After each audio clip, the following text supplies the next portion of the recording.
Maisha ni health. Maisha ni health. Welcome to yet another edition of Maisha ni Health. My name is Fred Ndimuli. Now today we're coming to you from the county of Kilifi, and our focus on this edition is the role of research and disease surveillance. We'll be hosting the residents and a panel of experts to talk more about this matter, and later on we'll get a view from the Ministry of Health Command Center with a Cabinet Secretary.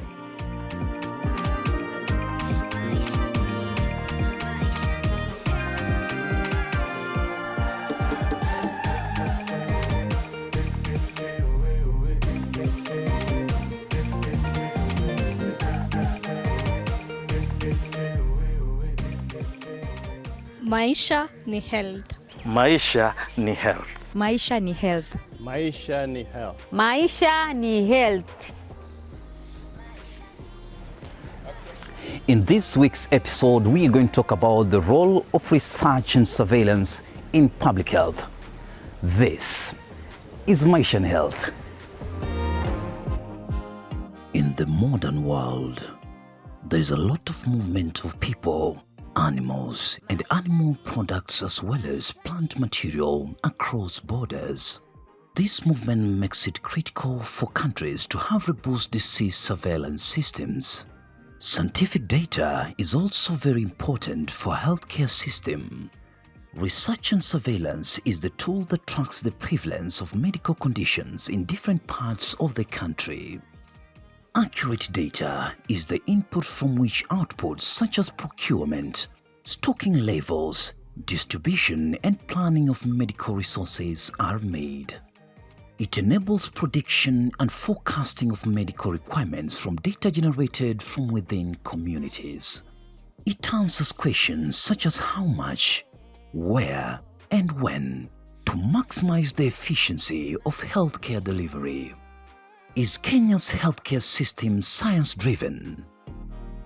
Health and demographic surveillance is basically having a platform where you can follow up the population throughout the year for several years to know what is happening with that population. Our health and demographic surveillance cover one sub-county, so we use this to identify what are the health issues in that area. What is happening in the populations, how are people moving in and moving out, what are the number of people that are dying, and what sort of diseases do they get, and how do they use the health interventions, how well are the children vaccinated, how do they access the hospitals in those areas. Those are some of the things that we cover.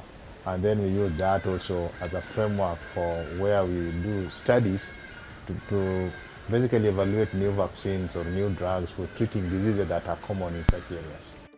Health and demographic surveillance systems generate population-based data on areas such as fertility, migration, mortality, and socioeconomic conditions. We routinely collect information about the people, which might be on issues to do with health, looking at the diseases, giving people give us to explain diseases. Maybe if it's a disease like malaria, within the last period of time, did you have a member of your family who has malaria? We also do demographic profiles, looking at children, looking at adults, looking at different age groups, and we are able to collect routinely that data based on our HDSS. These data are used at local and national levels for settling health and population priorities.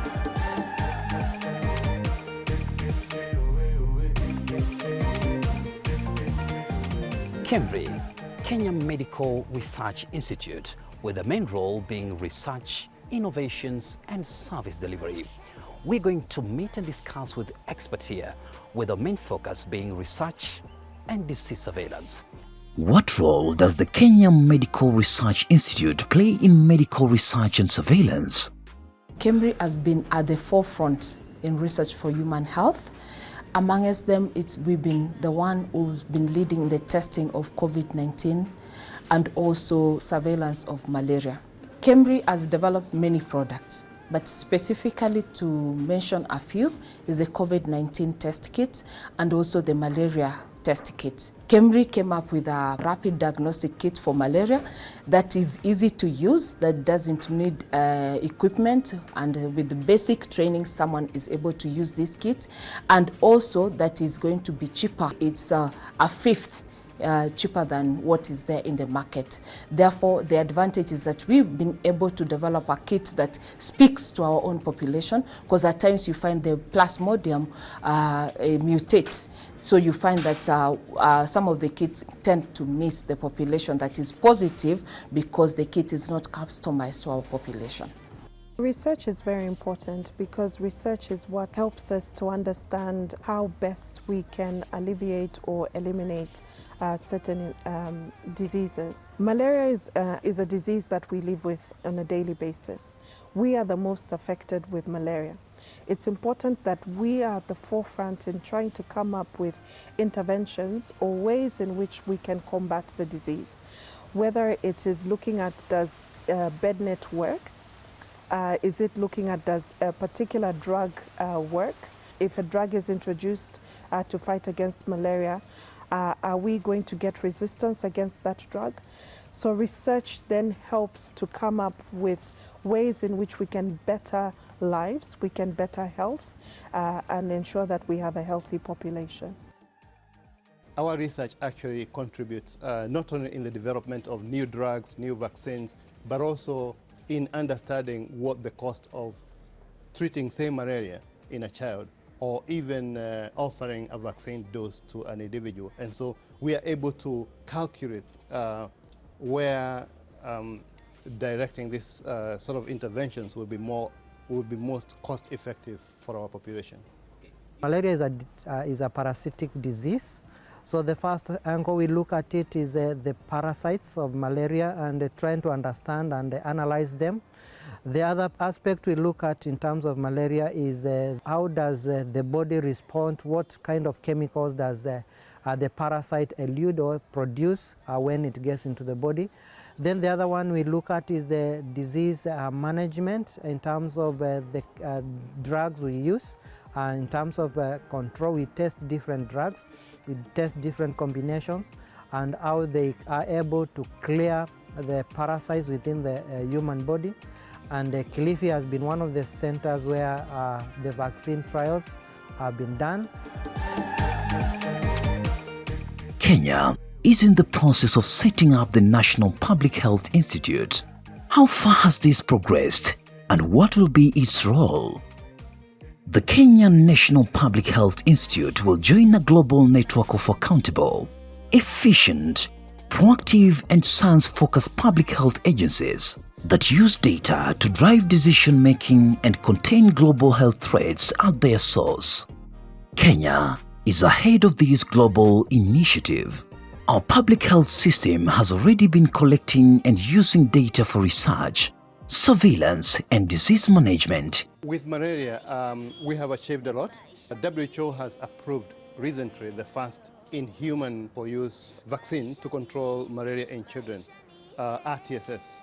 In this institution, we have been involved in the early testing for this vaccine and also for the implementation trial. We were involved in determining whether the vaccine is safe for use in children, and also whether the vaccine is effective. And in fact, we found that the vaccine is safe. We were the second country in Africa to set up these studies. And moving on from then, we have now become the largest center in the world to be able to enroll up to 189 volunteers through the malaria infection studies. One of the things that we've had recently is the Great Lakes Initiative. This initiative has been is the ability to come together of various countries in East Africa in the fight against malaria. These countries were able to take up these products, the kits that we've developed at KEMRI, for use in those countries such as Uganda, Rwanda, Tanzania, in a way that we coming together to ensure that testing has been done. We are working with other leaders in other countries to be able to utilize these kits rather than importing them from other countries that are far and where the kits has not been customized to speak to the African population. This product was actually launched by the President, His Excellency Uhuru Kenyatta, is the chairperson of the Alliance of Leaders Against Malaria, so is able to speak to other leaders to be able to take up this product. Malaria on the African continent has killed more people than COVID has. Despite COVID being a global pandemic. And this is why we have been focusing ourselves to see how it is that we can work to not only eliminate malaria, but to also ensure that it is a community-based and a community-led program, that the solution to this battle does not lie with foreigners, but lies with ourselves. And we instituted during my tenure the ALMA scorecard. The ALMA scorecard was supposed to be a way for heads of state, for national governments to share information on malaria and to basically use that to give you current and up-to-date information as to the spread of this disease. Many countries have now adopted the national scorecard, and a good number have also scaled it down to community scorecards. Kenya, Ethiopia, amongst others, are countries that have now got community scorecards where people are taking ownership in this battle against malaria. We have also, over the same period, managed to introduce what we are calling our malaria army, young men and women from across the continent who are now actively engaged in ensuring malaria prevention, advocacy, and also spraying. One of the happy things I had was the use now of technology to spray, the use of digital tools to give information. So we are also using technology in our fight, technology that our youth are very adaptable to. And these are some of the innovations that have come up during my tenure. These are some of the things that we hope our successors will be able to continue with. We shall be very keen and eager to participate not just with ALMA, but with our brothers and sisters on the continent to ensure that this deadly killer called malaria is completely eradicated from the African continent. And malaria is preventable. But that prevention can only come from a concerted effort. Maisha ni health.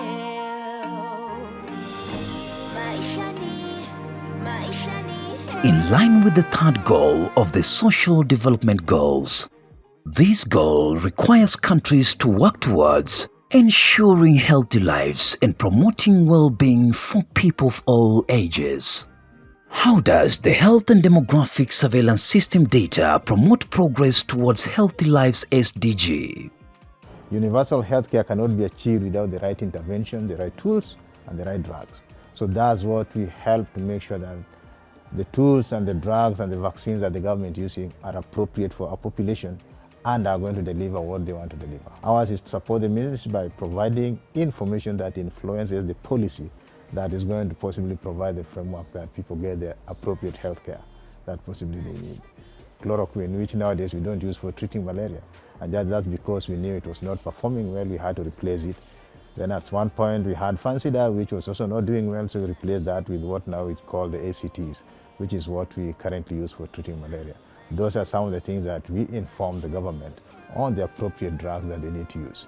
And this is expanding across all the diseases and to possibly inform what is going to happen. And as the new dispensation comes in, we are also shifting to possibly start doing a much more targeted way of how to provide healthcare to the Kenyan population.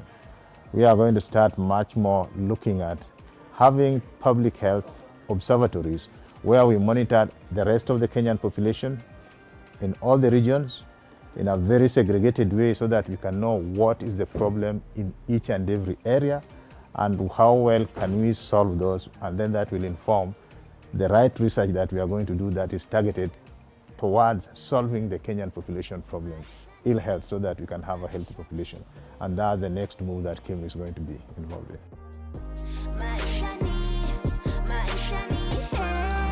To see for ourselves how data and research is driving our healthcare in Kenya, we visited Kilifi Health and Demographic Surveillance System.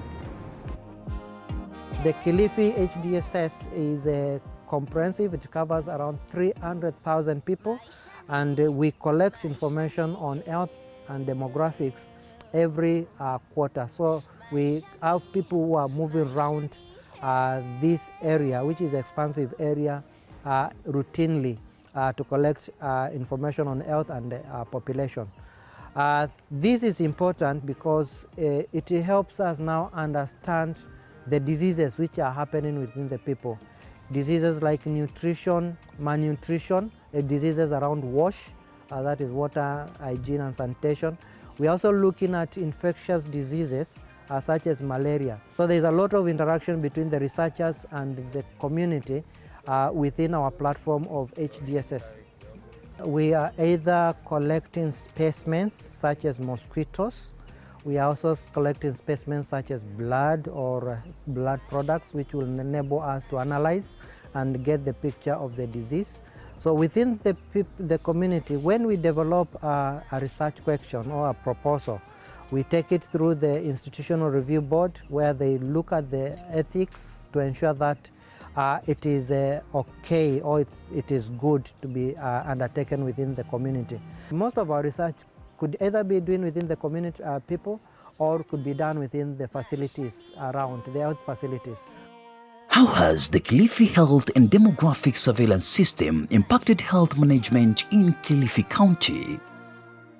We have seen the reduction in the prevalence of malaria, especially here at the coast. This reduction is replicated all over the country. That is not to say that we don't have a lot of malaria. We still have a lot of malaria, but it was much more in the earlier days. And I suppose it's because of the introduction of the bed nets and also introduction of highly effective anti-malaria drugs. And now we have introduced a vaccine to be combined with these other interventions. I would say we are maybe at 4. We are still doing research to find a vaccine that is going to offer at least 70% plus efficacy.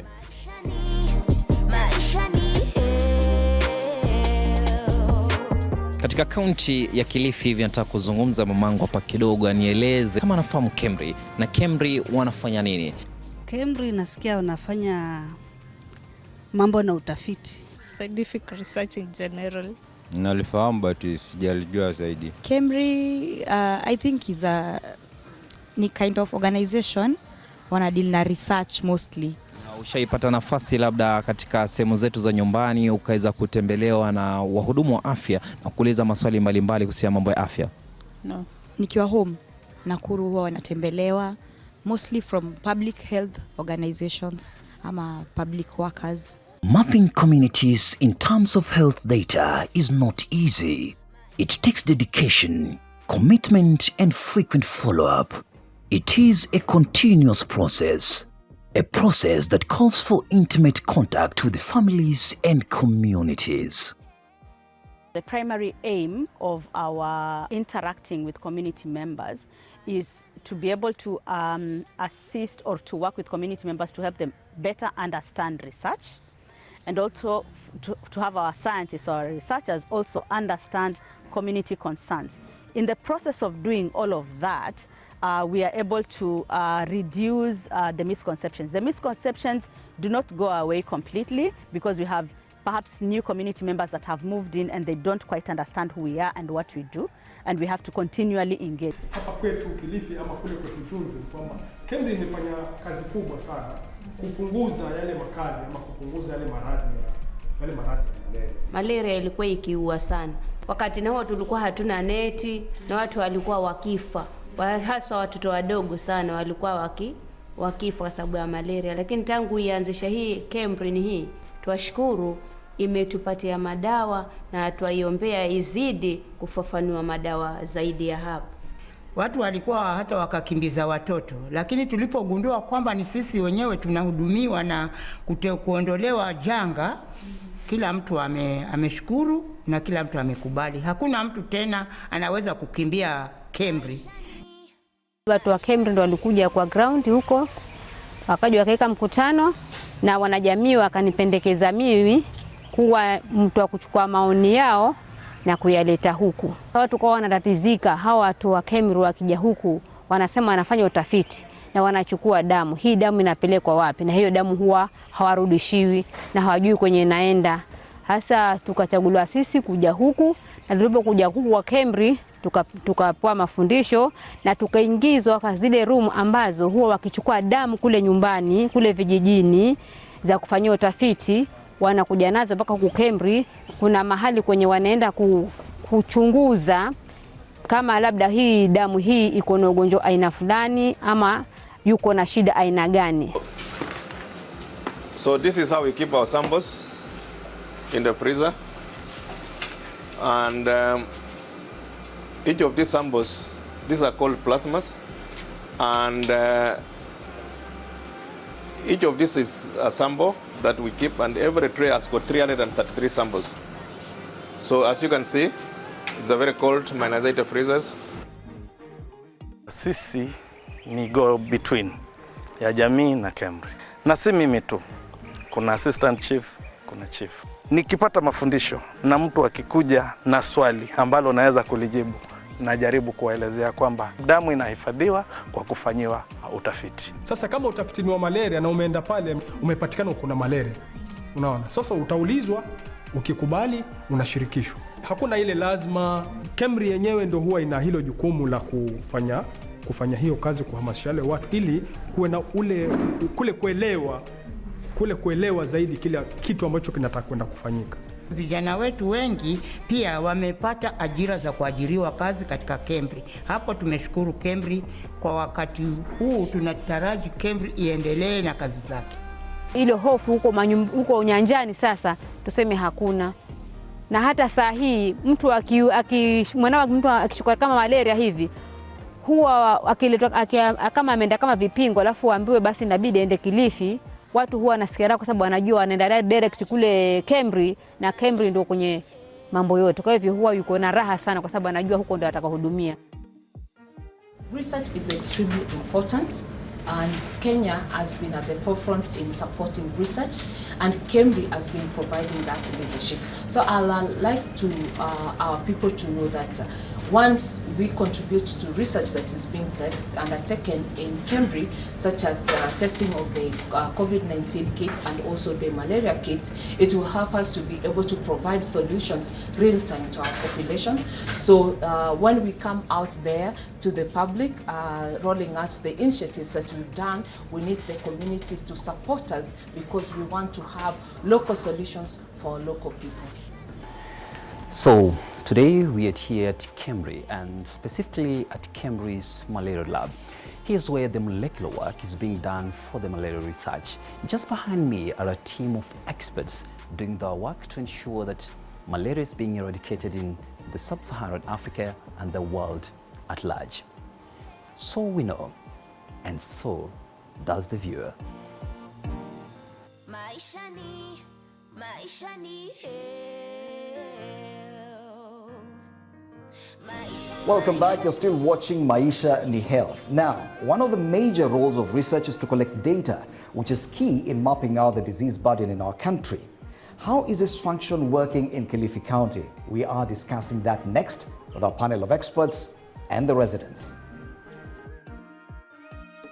On this part of the show, we want to discuss more about research and disease surveillance with a panel of experts, and I'll be introducing them to you shortly and in front of the residents of Kilifi. Later on, they'll get to ask more questions about this issue so that we can expound on it and get a better understanding. Allow me to introduce my panelists. We have Dr. Willis Ahwale, is a senior advisor, African Leaders Alliance Against Malaria.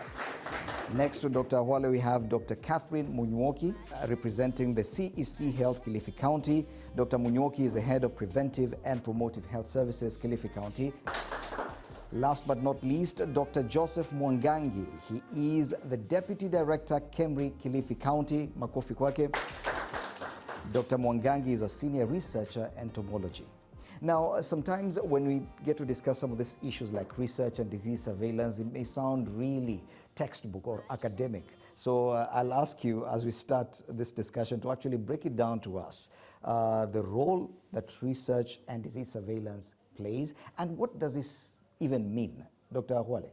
The importance of research is, first and foremost, diseases keep changing. The types that are there, and now we have a challenge of new diseases coming. Even old diseases like malaria, there could be challenges with the treatment. There could be a way in which they evade how you make their diagnosis. So it is so important that research is ahead of them, because these diseases are killer diseases. And now when it comes to surveillance, you just need to know where are you. There are very many methods you need to use, but more important is that the results you get from research must go into what you call now program and implementation. Coming here to the community in Kilifi County, why is it important to have this discussion here? It's very important to have research going back down into the community, because community should understand that research is important for them, because it is from this research whereby it informs the ministry or the health providers to know how to respond to the new cases, to the emerging diseases. As you say, we're working with the community, but what exactly is this that you do with the community? Diseases happen within communities, so we need to come down to the community and get a community engagement where we sit down with community members, tell them what we want to do, what problem we are looking at, what kind of work we shall be doing. So it's a whole engagement, because when you look at research, it happens, it has to be done within the setup of people. And it is from the people where we are able to either get an interaction in form of questionnaires or in form of discussions, which will help us now understand more. Research is trying to understand the disease better, so that it can become easier to manage it. Okay. If it's samples, we have to collect them from the people, and we have to talk. By the time you give maybe a drop of blood for testing, you have to understand what is it going to be used for, and how will that be beneficial to the community and to the country at large. Is blood the only sample that is collected in as far as research is concerned? Anything from human can be used to make research on. So it's an all issue at looking at the causative agent of the disease. If it is transmitted or it circulates within the blood, definitely you need to take the blood. If it circulates within the digestive system, you might need to take maybe either the stool or the urine, so that will help you understand the disease better. By a show of hands, how many of you have taken part in research or have been asked to give a sample for purposes of research? We have a 2, 3 out of a group of about 30 on a countrywide outlook. Is this awareness level at the same as what we've just seen here? This is a challenge that comes on a case-to-case basis. You know, research look at things differently, and every research has what we call an approved protocol. In that protocol, you will clearly state how you are going to engage the communities. What information do you want from them? And you know, there's also something called randomization. So you may go to certain villages, you may leave out certain villages. You clearly indicate how you'll obtain consent. You must sign and agree to participate. We've had some challenges in participation of the community, but this was sorted because we developed a liaison between the Department of Health and KEMRI, and we have community representatives whom are selected at a community level through the representation of the community leaders. They do the selection of the KEMRI community representatives, and from this we've not had any major challenges when it comes to participation in research, unless it is individual. Now the person feels that I'm not willing to participate. Whenever we have any research done, there is always the stakeholders forum whereby the stakeholders are informed of they're given a feedback of what has taken place and the findings of the research and what has happened. So because of that feedback mechanism, we've not had any those challenges of research in Kilifi County. How much has research contributed towards fighting malaria up to this level, especially with the research domiciled in Kilifi? Kilifi is one of the centers that has the highest level of malaria research in the world. It produces some of the best publications in the world. If you have a child who is suffering from malaria and you want the best treatment, bring them to Kilifi. The research here has really facilitated the improvement in now patient care, and that is the way it should always be. Is research geospecific? Are the solutions offered only solutions that work for Kilifi County? It does not mean that the research here does not inform the rest. In fact, the research in Kilifi, it even informs policies across the continent. One of the challenges with research is the cost of conducting research. Secondly is the quality. You want to do quality research, so you invest in one area.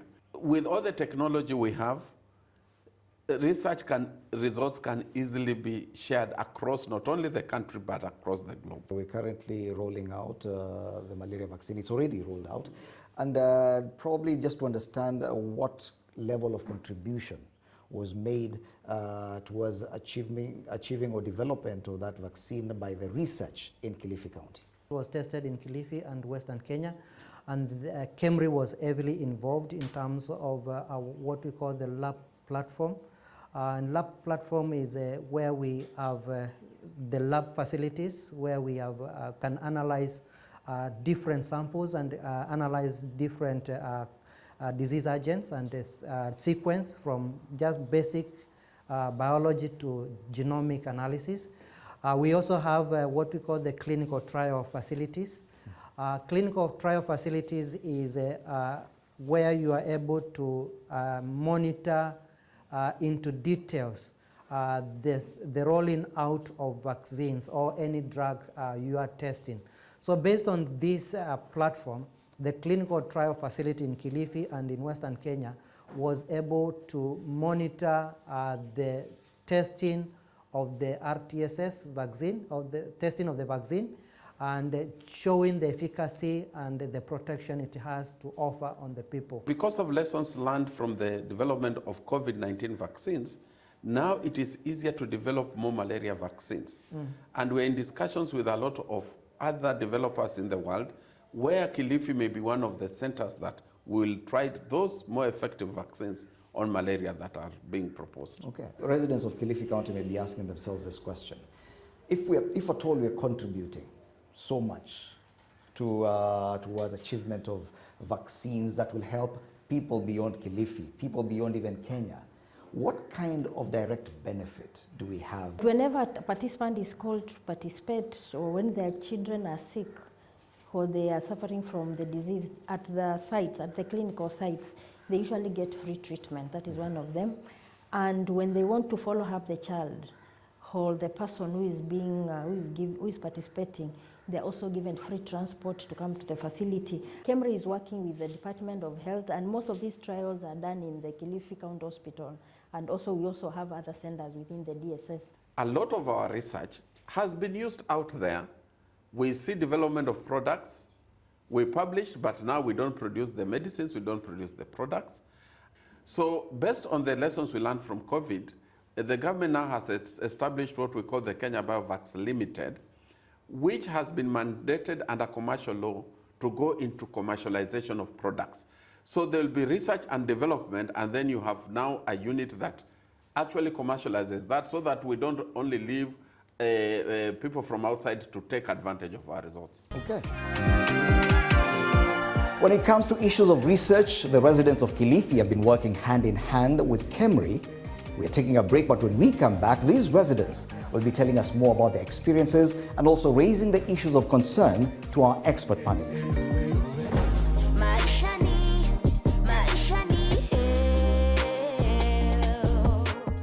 We are having a few questions here from the members of the public. Kuna some of the samples after zimechukuliwa labda kutest whether a person akona malaria ama pneumonia.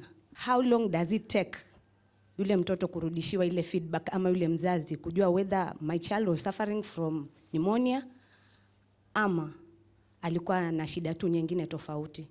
Whenever we take a sample we analyze within the shortest time possible. If it's within the hospital, the results are availed depending on the nature of the test we are doing. We use the integrated data management system, whereby when you test it, that test is availed to the clinician on real time. He doesn't need to take a printed copy of the results. And if any miss out, because we have our team which usually goes out in the field every day, it's always good to ask, but those might be very minor cases, but that could be reported using our community field workers. It is not clear to me whether the vaccine is available or it's still in the process of being developed. And then, who is eligible to take the vaccine? Chanjo ya ugonjwa wa malaria aina ile tunaita RTSS ambayo Kenya ilianza kusambaza karibu miaka mitatu iliyopita. Imesambazwa katika makaunti za Western na Nyanza kule, na imepatikana kupatiana nafuu fulani. Na sasa serikali inajadiliana kwamba hii chanjo iweze kuletwa tena sehemu zingine kama Kilifi na sehemu za pwani ambapo ugonjwa wa malaria uko. Kwa wakati huu tuko katika ile kupanga pesa na fedha ya kuhakikisha kwamba hiyo chanjo itakuja katika maeneo ya pwani. For example, I have volunteered, you have taken sample from me. I think it could be better if I was given some card, like identity card. When I go to the hospital, I get some benefit like free charges. In terms of research, you should not be seen to be influencing people to participate, because that will be like giving a token to get people to get into research. Research is a volunteer, and by the time you get enrolled, you are explained to about the risks which are involved. You are also given, if in case there are some other adverse effects which can come in, you are given into details. So you make your decision based on the information which has been provided, which is, we give it into details. And that consenting process, it has to be given even to a language which you can easily understand. Idhini ni wewe mwenyewe, haulazimishwi. Ukiona ni vizuri weka idhini. Watoto chini ya miaka 18, wazazi wanaelezwa, mzazi ndiye anaweka idhini. Na ikiwa wakati wa hiyo utafiti unaona sasa mambo si vile ulitarajia, unarudi pale unawaambia mimi sitaki kuendelea na hiyo.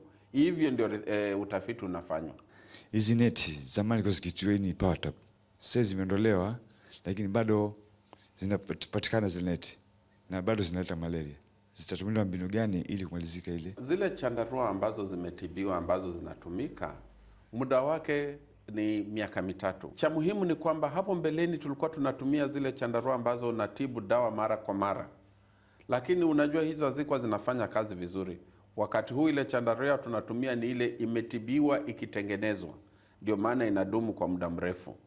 Lakini ugonjwa wa malaria hautamalizwa na chandarua peke yake. Tulikuja hapa na Rais Kenyatta tukazindua ile kunyunyiza maji ambayo yamesimama tukitumia drone, na hata sasa mpango wa kuendelea hiyo mpango huko. Vile vile ni muhimu kunyunyiza nyumba, ni muhimu kuangalia mazingira ili umbu zaene kule. Kwa hivyo tusikafikiri tu ni kwamba ni chandarua ndio itamaliza malaria. Kuna mambo mengi, hata kuhakikisha kwamba unapeleka mtoto kutibiwa wakati ambao unafaa. Wakati unafua ile chandarua, utumie sabuni ambayo haina makali sana, na pia wakati unaianika usianike kwa jua, unaanika kwa kivuli. Hiyo pia inasaidia ile neti isipoteze ile nguvu yake ya kufukuza mbu. Makofi kwenyu kwa sababu ya kuuliza maswali mazuri. Wow, quite an engaging discussion between the residents of Kilifi and the experts on the role of research and disease surveillance. Keep it Maisha ni Health. We have a lot more in store for you. Maisha ni Health. Maisha ni Health.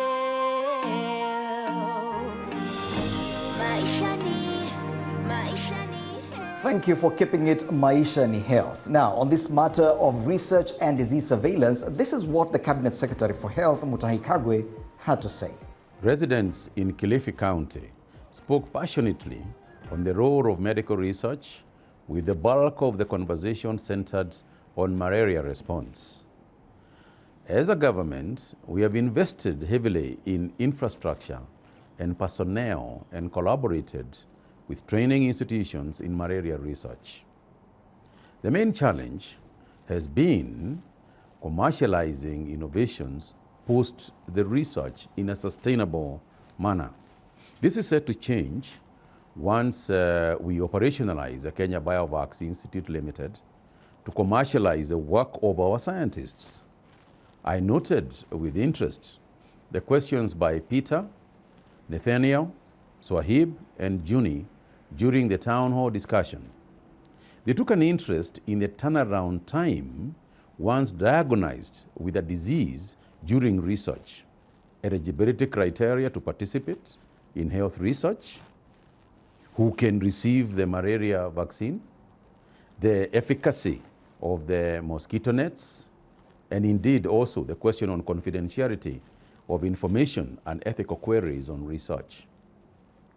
Let me state, the essence of research and disease surveillance is to ensure early detection of outbreaks, to act promptly, monitor resistance to drugs or insecticides, check effectiveness of the diagnostic kits, and identify new or better ways of preventing and managing infections.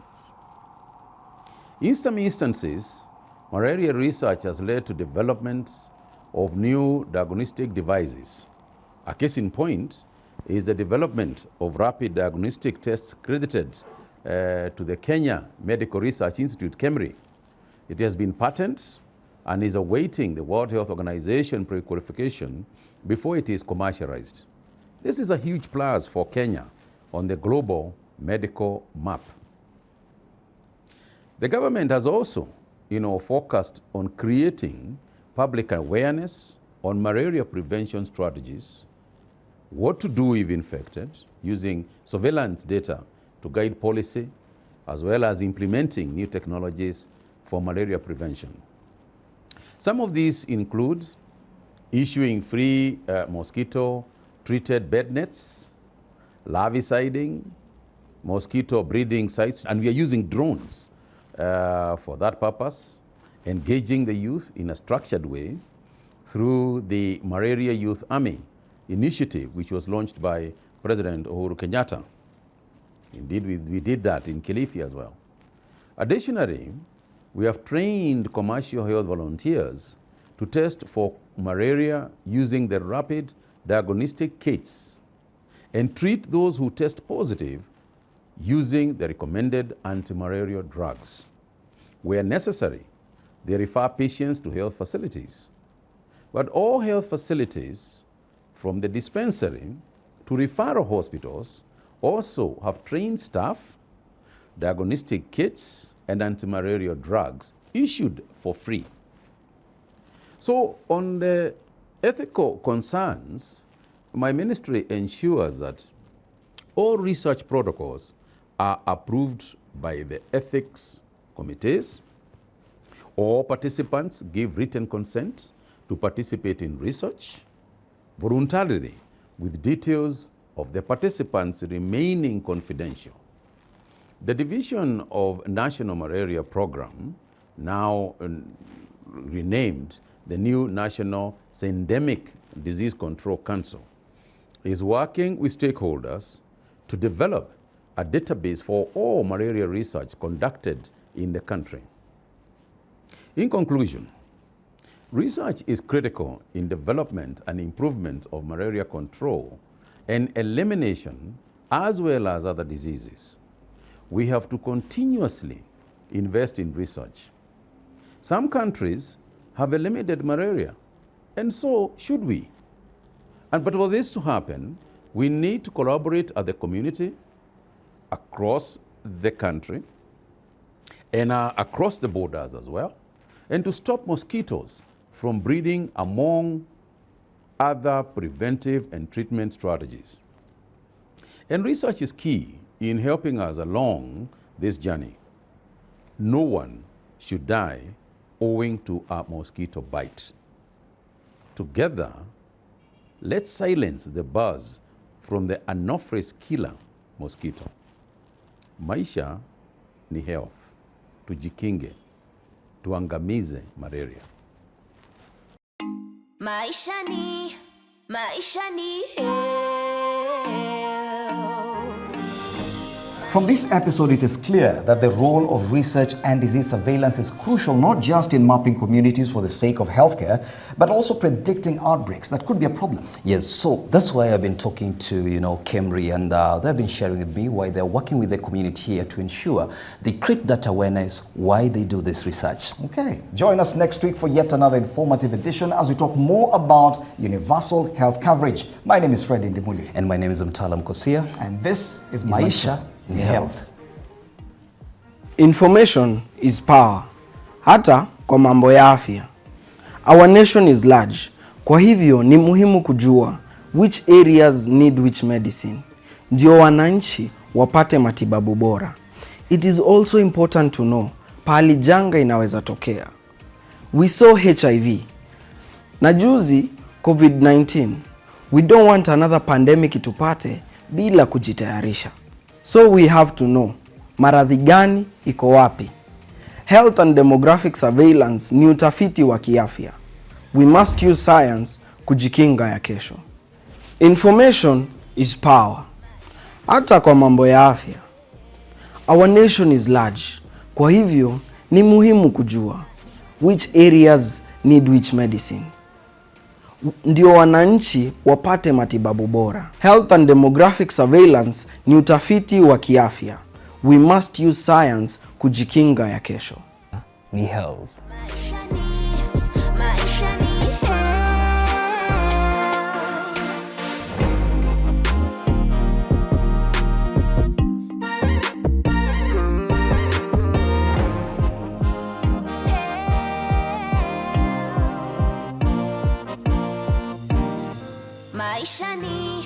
Maisha ni health.